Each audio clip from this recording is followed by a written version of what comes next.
All right, welcome back to the. Hey,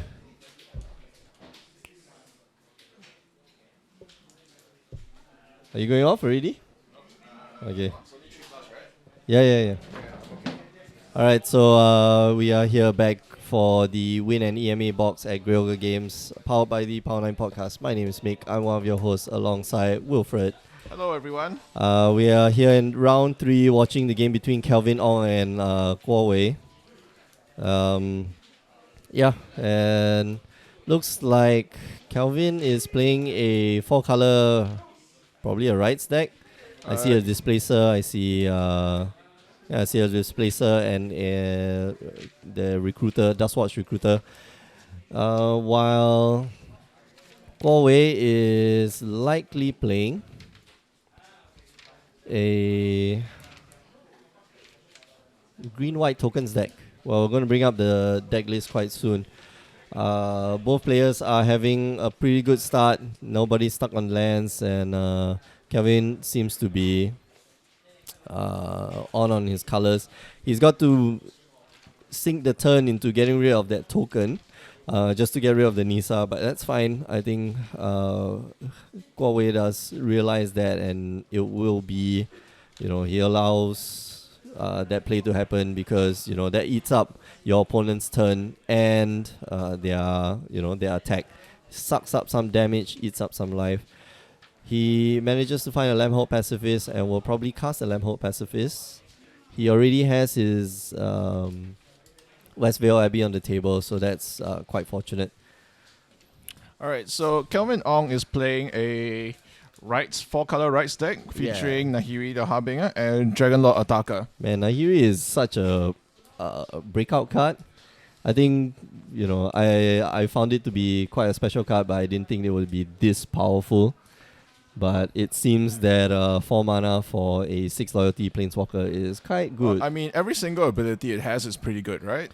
Well, it's kind of situational. Her minus ability does get rid of a creature or enchantment, or a tapped creature, a tapped artifact or enchantment. That's very, very specific. But I guess it's more of a reactionary card than it is a proactive card.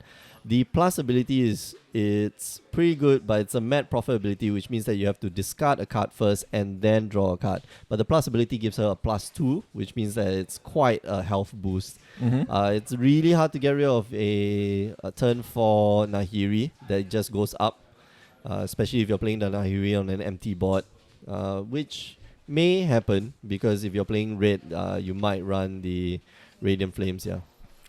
Okay, so Kelvin Ong just resolved the Cryptolith Rights, and an Elvish Visionary, and passes the turn back to Guowei, who has a Lamphold Pacifist, and not much else. He is playing 4 Archangel Avacyn, so if he passes the next turn, it's quite likely that he does have it. In his hand, I see a Dromoka's Command. What else does he have? Okay, so he's got a few enablers in his hand still.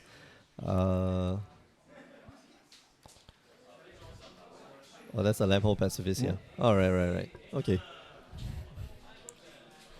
He's got 2 Gideons in hand. That would be interesting. I think you can just slam the Gideon and just minus. The Gideon would not be a minus the Gideon. Okay. Yeah. Give permanently all your creatures +1/+1. Yeah, because the token is not going to be very useful opposite the Displacer. Exactly. Huawei does not know that he might have. Huawei doesn't know that he has extra lands in hand, so yeah. Alright, so he's going to try to blink the Lamphold Pacifist on the upkeep, yeah. Okay, so this will prevent it from flipping. Yeah. Yeah. Well, it's not going to. So he's going to fight. He's going to give a +1/+1 counter and fight. No. Alright, so he makes it fight and then causes enchantment. Yeah, get Kelvin to sacrifice an enchantment. Yeah, which because is very strong. The counter isn't going to be good because it's going to be exiled anyway. It's going to blink anyway. Yeah. So unless you want to save the creature, but I think getting rid of the Cryptolith Rights is the correct play here. I see a Chandra in hand. Very nice. So he swings in for another 3 damage. Guo Wei goes down to Wait, he has a 14. Chandra in hand? Yeah. Does he have it? Oh, there's no Chandra here? Oh, wait a minute. Okay. think Yep, we- so we'll just have to wait to see if that is a Chandra that we're looking at. Yeah, that's It could be a lit. Nahiri. Yeah, that might be a Nahiri. I might have seen. Yeah, it's a Nahiri. Sorry, I saw it wrongly. Yeah, no one's cheating, no worries. Hey. Woo!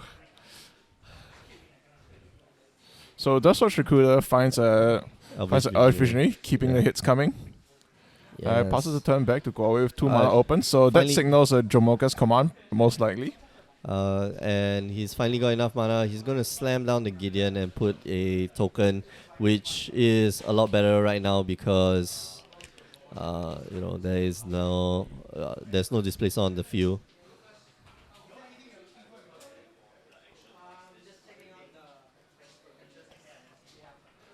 Ouch. Wow, so because of the mana reduction, he's able to cast the Dragon Lord Ataka and put Gideon down to 1 and kill off the token. Finally swinging in with the Elvish Visionary. Who knew Elvish Visionary could take down a Gideon, right? Well, with a little help from his friends. Yeah.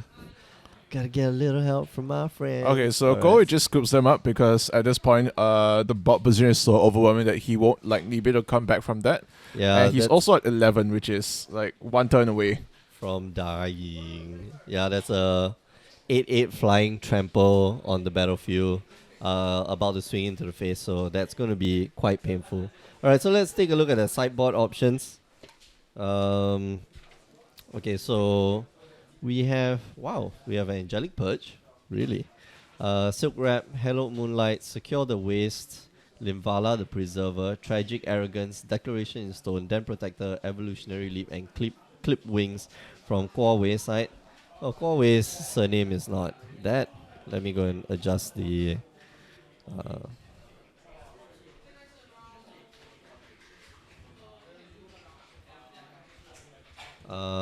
which I think from the list looks like you should sideboard in probably the Silk Wrap, Tragic Arrogance, most likely. You didn't see any flyers, so the Clip Wings wouldn't be very useful. However, I don't see much to take out though. He's already got the Stasis Snare. He's already got the Hangerback Walker. He's already got the Stasis Snare. It's possible that he might want to board out some number of Hangerback Walkers because they're really bad against the Displacer. Oh, that's true.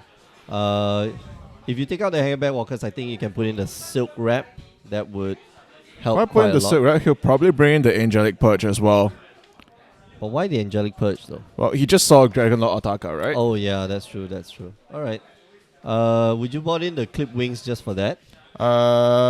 Probably not. I would look at boarding in likely the Tragic Arrogance a bit more. Yeah, it will be able to deal with Because he's some- playing a Rights deck, probably Linvala perhaps. yeah. I'm not sure how useful to secure the Waste is in this particular matchup though. Well, you can secure the waste into if if Kelvin has what's that card? Halo Moonlight in his deck, then secure the waste doesn't seem to be very good. But you'd have to expect that if your opponent's running white, to be prepared for that. So yeah. You can't play Magic? Then why don't you just cast, man? I think Nick, you've passed the that's it. torch. Yeah. No, not that bad. Right. Just today, yeah. I'm not so Just sure today. about the torch passing at this I mean, you can run a feature Yeah. like father-son experience. This is like you and Chuing, right? Mm-hmm. No, how Ling I Wong. can't play Magic today? It's just horrible. Yeah. I just did an attack which it's one of those, if you attack with everything and your opponent attacks back with one creature, you lose the game. And that's exactly what I did. Oh man, man, you are tilting. You are massive tilting. Yeah. All right. Cool. Maxwell? Maxwell, just down the road. That's quite near. That's already the nearest. Yes. Chinatown Food Complex. Man, that's bad. Alright, so if you're just tuning in, you are watching the Win and EMA Box at Grey Games. My name is Mick, I'm one of your hosts alongside Wilfred. And yeah, we'll be supplying you commentary throughout the day, or at least commentary for some rounds. Wilfred, you are going to go off soon. Soon-ish. Why? I And you can going come to back, leave come me back, all Wilfred. Yay! please don't Alright, cover Nick me, Wong. I'm quite Nick sensitive. Wong, multiple GP top 8 winner, And by the way, PPTQ. that whole Chu Heng as a son thing. Chu Heng very and good son. idea. He's wearing a Kylo Ren shirt. Oh, man. So he's No. not the chosen one. Yeah. And you're wearing Yoda. Oh, this is bad. So, alright, so yeah, we were just talking to Nick Wong. All right, of and Singapore as we fame. can see, Huawei has taken the mulligan. Down to 6. And that's unfortunate. Down to 6, and it looks like Kelvin has kept because Huawei is on the play. Yeah. His hand does have, I guess, I think all the colored lands. That's what.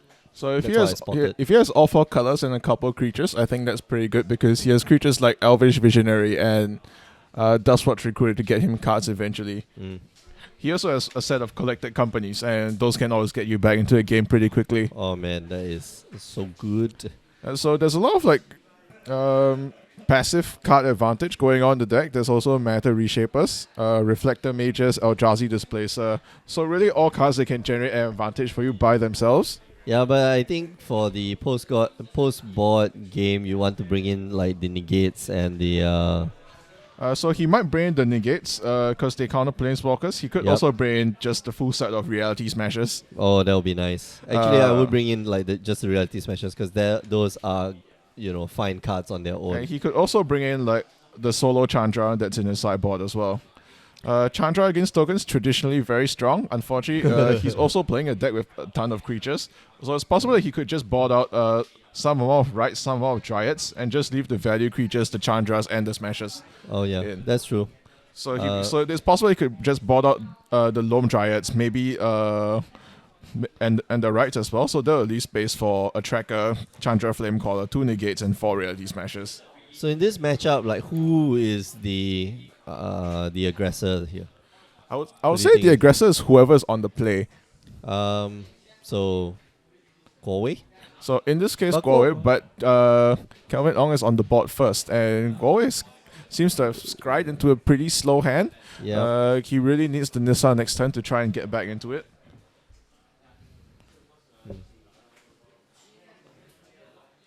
Alright, so he attacks So- him with a Loam Dryad. Yeah, so I Which- mean, it's quite likely that he doesn't have a 2-drop because he boarded out some amount of Hangerback Walkers as well. Yeah, that's. And he doesn't have any 2-drops left over that he wants to bring in as well. He'll Would probably you- bring in the Den Protector, but that's not for casting on turn 2. Would you bring in the Halo Moonlight though?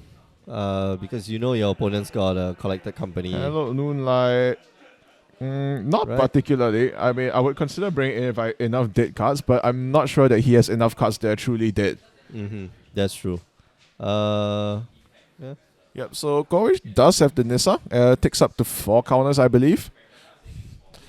So now the Nissa is probably going to survive at least one more turn. So Plant's thinking about blocking it. Well, the Plant's not thinking. Gorge is thinking of blocking with the Plant. With the plant, yeah. Eventually, No, the plant is sentient and just like trying to figure out like mean- do I do the unfortunate eventually thing chooses and die not to, here? and it seems like Kelvin Ong may be short on. No, Oh, he's yeah. not. He's not Yeah. short on lands, but he Uh, does have lots of 1/1s which match up quite good against 0/1s. And he still has an island in hand, so I think he's okay for land. So that gets him his 4th color.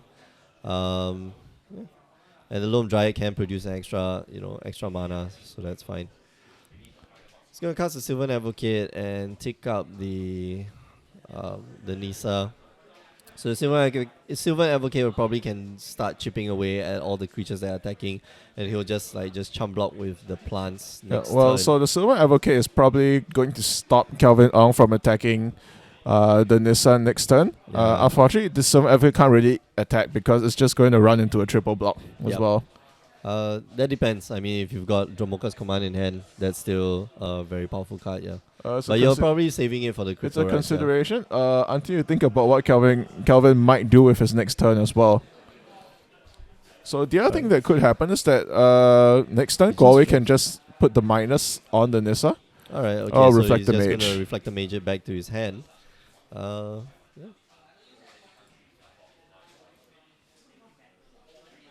All right. You could do that too. Yep, so that's the other thing you can do, and now Koi is forced to either lose a couple plants or the Nissa.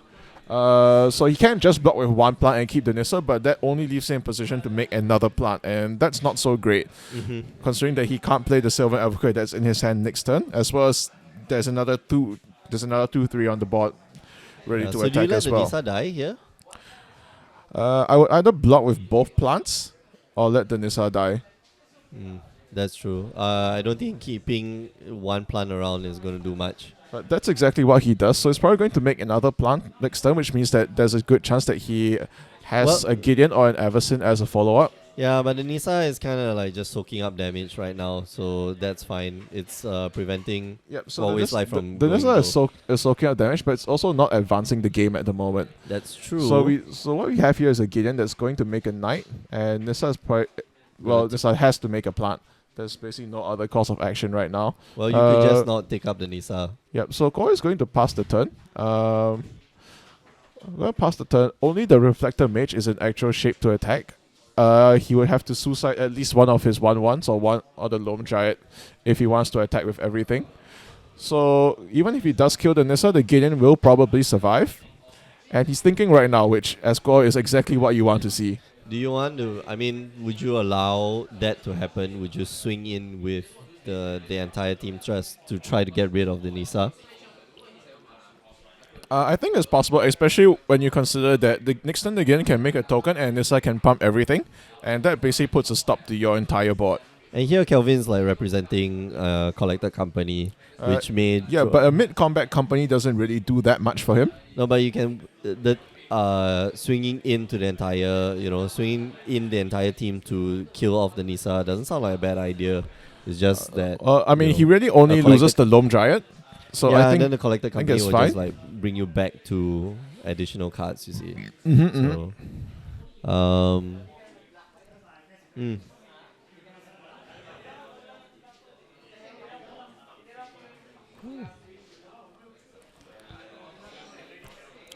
How about swinging into the Gideon so that it can't minus to get an emblem? Well, I don't think that's a good idea, but I mean... I don't think it's a good idea because I don't think the Gideon is at the stage where you want to be making emblems yet.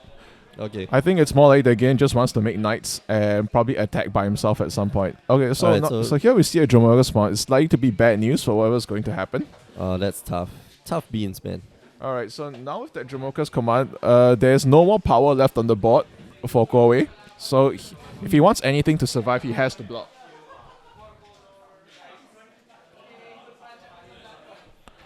Alright, so he just swings in with the team. He's trying to decide now who goes where. So everybody's just going to go to Nissa. Yep, so he just really wants to kill the Nissa right now. Yep, so... Nissa goes down. So Koi has no choice but to just preserve his plants and Right now well, Kevin's going to hope to come back with the Gideon next turn. Kevin casts the Dustwatch Recruiter that was in his hand and passes the turn. You see Huawei, well, we can't really see his hand right now. Yep, I'm trying to move my head around the monitor, but I realize that camera angles don't work that way. I know, that's what I always do. Yeah, I'm not very smart anymore. Yeah, well, this is why I'm bad at like first-person shooters as well. I keep trying to look around corners with my physical head. It doesn't work that way. You can do that with VR, man. You can start doing that with VR. Well, I'll probably be really bad at VR as well. You'll probably be more motion sick. Do you get motion sickness? Nope. Oh, okay. Yeah. Alright, then VR should be fine, man. Like, you just ease yourself in and then start to play, faster and faster games. I think it's difficult though.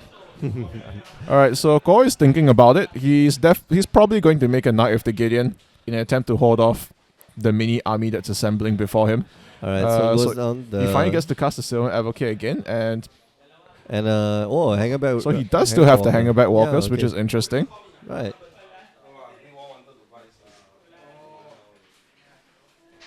Wow, my don't see Bojo. At least Jovi so I can say I don't wanna. Alright, so he's got the. Man. So Kelvin Ong has lands in hand. Yeah, he's got plenty lands in hand. He's got There's Nahiri in hand. There's an evolving wilds as well, I think. Yeah. I think you just slam the Nahiri and try to get some cards. Although right now, it's quite precarious to just have Planeswalker on the board just like that. I mean, I wouldn't call it precarious because his creatures all match up pretty well with whatever attackers Galway might have next turn.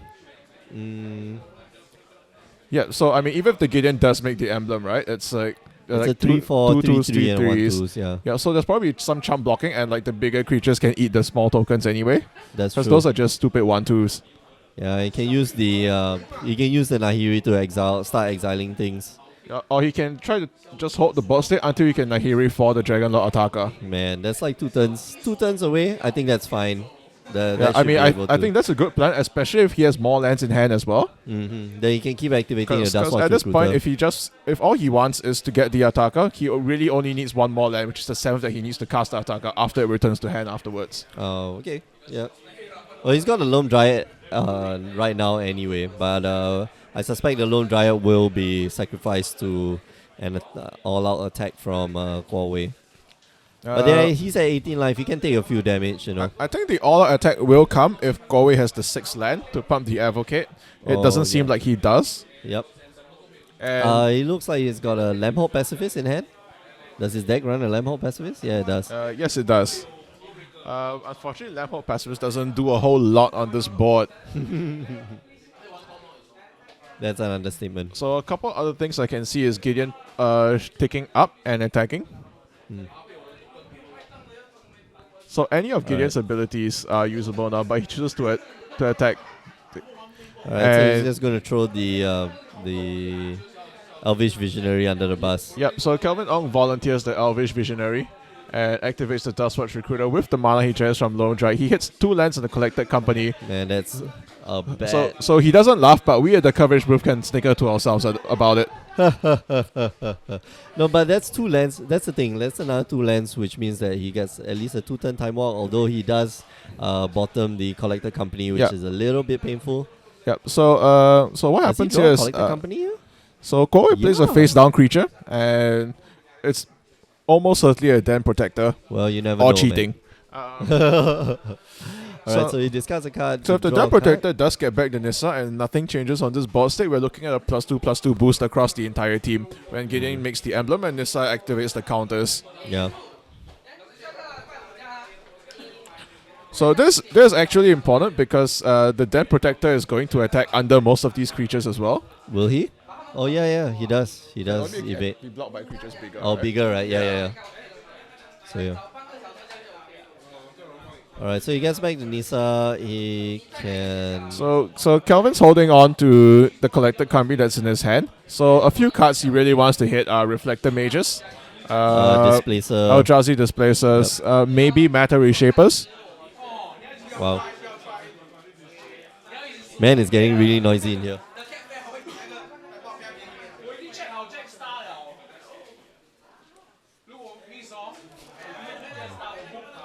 Alright, so yeah, I guess that's the best thing that you can have from your Collector Company. But I'm guessing that Huawei kinda knows that it's gonna be coming. Alright, For sure. Yeah, so he digs for the 6th land, which makes the Silver Advocate a 4/5. Yep. Do you just, cast the Nissa and then just minus both the Gideon and Nissa? It kind of depends on what else he has in hand, because if he has the Avacyn, he should be holding it for the Ataka that's going to come down as well. That's true. So the point of contention now is that he really needs to make the Den Protector grow as big as possible. Yeah, okay. So because that's the only way his creatures are going to get over the Nahiri. That's true. So right now it's a 3/2. If he gives it, counter will be a 4/3, which means that it can start swinging into everyone. Yep. So the Gideon is going to tick up, and the Nissa is going to tick down. Yep. So everything becomes kind of big. +1/+1 counter stays on Gideon, so it's going to be 6/6 on its future activations. So we're going to see some attacks here. So digging Life totals deeper. are still fairly high, so we can assume that Planeswalkers will probably be the target of these attacks. Yep. I don't believe there'll be any alpha striking here. Dam Protector, yeah, just as predicted, Dam Protector goes in. Oh, the Knight goes in. Knight goes in as well. Well, the Knight That's has interesting. Vigilance, so it really doesn't need to tap. Mm.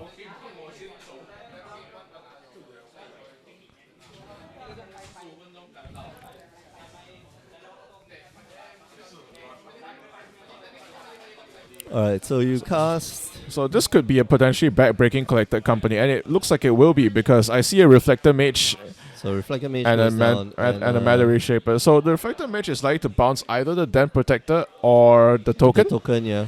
It could bounce the Gideon as well. I think bouncing a Gideon would be a nice play here. It will reset the number of counters on the Gideon because it's threatening to. Yeah, I mean, the just consideration minus. is that bouncing the Den Protector lets you go into Ataka next turn, That's true. and then he can just chump block with whatever's on the table right now. Okay. So that's exactly what he does. I guess if he had more luxury of time, he would be bouncing the Gideon instead. Mm-hmm. Unfortunately, life is not like that. So we see a chump block from the freshly minted Reflector Mage. Gets a Collector Company Yeah. off that draw. And here we see real skill, guys. It takes skill to look at 3 Collected Companies throughout the game and only cast 2 of them. Wow. It's a lot of discipline. Oh, man. Is there another Collector Company in his hand? it's just that- I think, Jeez, that's, alright, I so think it's the Collected Company he revealed off the Okay. Matter Reshaper. Alright. So there was one Collector Company that got pushed to the bottom, which now Yeah. gets shuffled into the rest of the Yeah, deck. so now a Wild Uh, Dragon Lord Ataka is going to make its appearance. Da da da da da. Probably takes down the Nisa and It probably takes down the Nissa and the Gideon, right? yeah.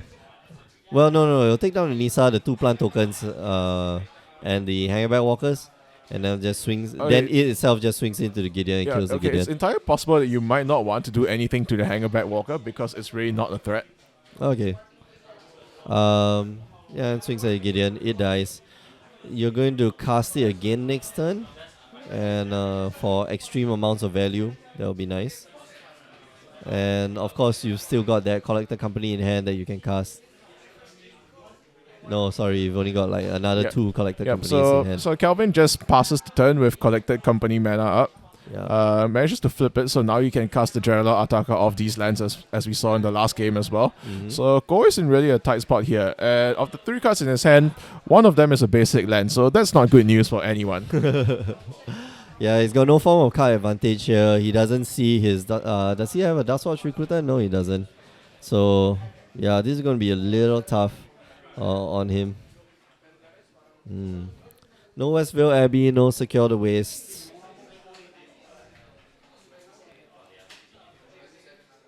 He does have a Stasis Snare in hand, which will probably see be used on the attacker. However, he was unable to use it last turn since he tapped out.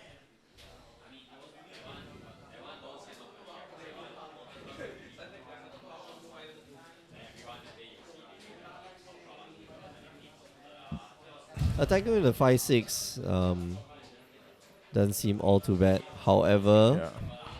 I mean, he's definitely going to attack with it. So now we see an Eldrazi Displacer, which is And- terrible news. man, that's bad. Uh, He can just keep bouncing his Reflector Mage and Well- just keep pushing Well, back he doesn't have the creatures. reflect. He still has the Reflector Mage, but at this point, he wants to probably blink the Hangerback Walker. Or he can just do that instead. yeah, exactly. So he can and then block blink it. the Hangback Walker. So there's some But he mechanic. could bounce the Hangback Walker. This anyway, is some so yeah. mechanically very solid play from Calvin right here. Mhm. So I mean, he does have some good luck in hitting the right cards off the company, but it also takes skill to use those cards to like the maximum of their value. Exactly.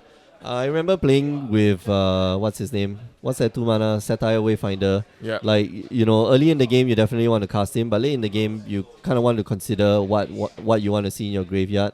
Like, is it worth to cast these two, this 2 mana spell just to see 4 cards that you actually need hit the graveyard? I mean, yeah, it depends on what kind of graveyard recursion you have. That's Because right. the decks that did play Satyr Wayfinder did not just play it to look for a land. Of course, I mean it was a recursion deck. So same thing with the Collector Company, or very similar thing with the Yeah, Collector because Company. Satyr Wayfinder was in standard together with like that stupid mechanic called Delve. Oh yeah, that was good.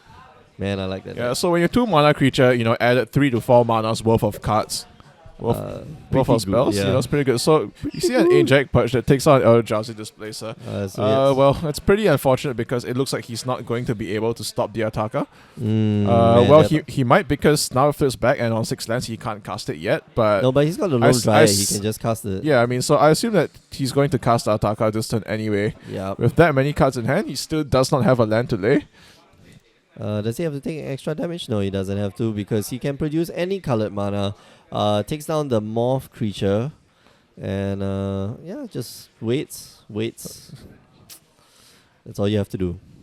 You have a Taka on the board and like no way to deal with it. So I'm not sure if Galway brought in the Tragic Arrogance or not. That would be the but that one looks card like- that would be really helpful right now. That looks like he's got a Declaration in Stone in hand. So it looks like he kept the Declaration in Stones. Yeah, It's very good. Unfortunately, the Declaration isn't great in this spot because it still leaves him behind. He just dies a little bit slower. I guess it that's does true. give him time to to try to dig towards his answers. Alright, so they need to update the life totals. He's down to 13. He casts the Hangerback Walker again now for 2. Without the Displacer, there's nothing to, you can't blink it back again.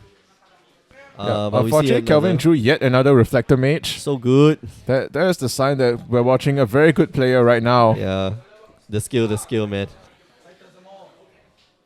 Can't imagine Reflector Mage gonna push back. but I guess the Sylvan Advocate. This deck is so full of value that it probably doesn't matter anyway. Wow, he swings in with a Loam Dryad. The what? I mean, it is a 2/3 that's swinging in true. against 2/2s. Alright, so he's keeping up mana now. Probably for the Collector Company the other Collector Company that's in hand. Yeah. Yeah, so Very easy game. he has seen all the collected companies in his deck already. No, he pushed one down he into the pushed one Kuda, and down, this is the third one he's casting. Yeah, so let's see. We see a Loam Dryad, we see Cryptolytic, right? And only the Loam Dryad. Well, we saw a lot of creatures come out from his deck already, Yeah. so that's unfortunate, but yeah. Unfortunate, but right now he still has the advantage on Dustwatch Recruiters, so he still has.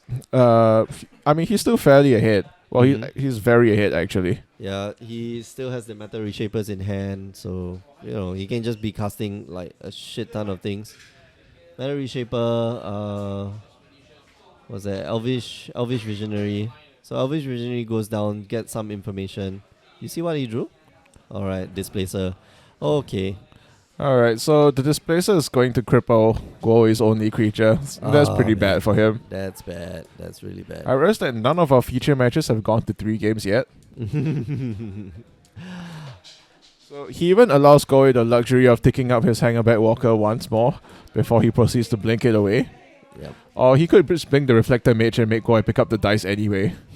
So one way or another, at the end of this turn, the counters are not going to be on the Hangerback Walker. Yes. I don't know whether he considers that he can just like blink the Hangerback Walker. I don't think Huawei went to make an emblem, right, with the Gideon. No, he didn't. Yeah, okay. So you can So just do you know blink where the the Hangerback clue Walker. came it'll from? die. What? Do you know where the clue came from? The clue came from the Declaration in Stone. Oh, okay. Yep. Yeah, okay, so now we see 2 Sylvan Advocates, Okay. which will gum up the ground, but not necessarily help very much. Alright, so he's gonna bounce back the Hangerback Walker. He's got more than enough mana to activate the Eldrazi Displacer twice next turn. And here we see him get his last Collector Company in the deck.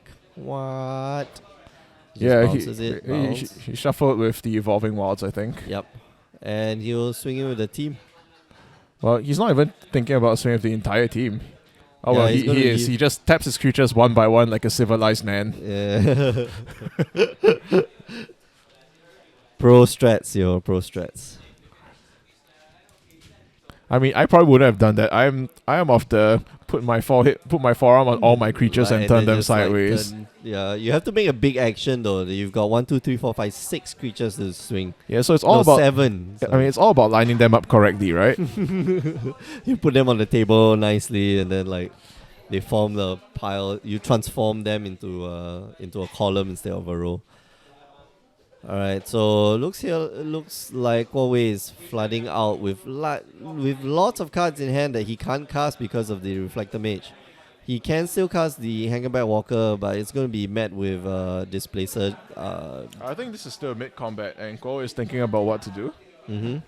So he just scoops it up and shakes the hand. Shakes the hand. All right. So yeah, in response, scoop. That's okay. So yeah, if you're just tuning in, you are watching the Win and EMA Box at Grey Ogre Games. We just saw the match between Kelvin Ong on the left and Huawei on the right, and Kelvin just won the game 2-0. Congratulations to him. He was playing the 4-color rights deck. Very resilient, very explosive. So yeah, thanks for tuning in. We are going to round 4. We have 6 rounds today because we have 41 players. And yeah, tune in soon. But for now, catch a replay of our PPTQ Honolulu. So we'll see you in a while. Ciao.